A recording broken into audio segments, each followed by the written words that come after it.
معروف قانون دان احسن ظفر صاحب نے قدرت اللہ شہاب صاحب کے حوالے سے ایک کوٹ جو ہے وہ اپنی کتاب میں لکھا ہے.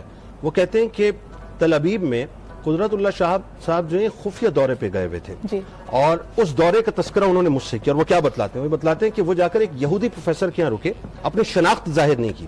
اچھا, جب اس پروفیسر کے مہمان کے طور پہ رکے ہوئے تھے تو اس یہودی پروفیسر کے گھر میں مختلف لوگوں کی تصاویر تھیں. اس میں قائد اعظم محمد علی جناح رحمۃ اللہ علیہ کی بھی تصویر تھی. تو انجان بن کے انہوں نے, چونکہ اپنی شناخت بتائی نہیں تھی, خفیہ دورے پہ تھے, تو انجان بن کے یہ پوچھا کہ یہ کون شخص ہے.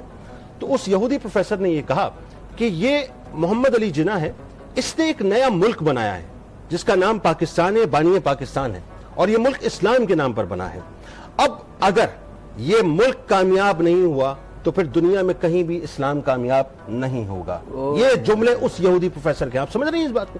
اس کا مطلب یہ ہے کہ پاکستان بنیادی طور پہ ہمیں یہ سمجھ لینا چاہیے صاحب کہ پوری دنیا کی نگاہوں میں اس وقت ہے.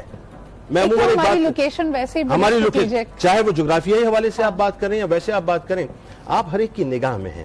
کمال کیا ہے؟ میرا ایمان اور عقیدہ یہ ہے کہ پاکستان کو کوئی کچھ بھی نہیں کر سکتا.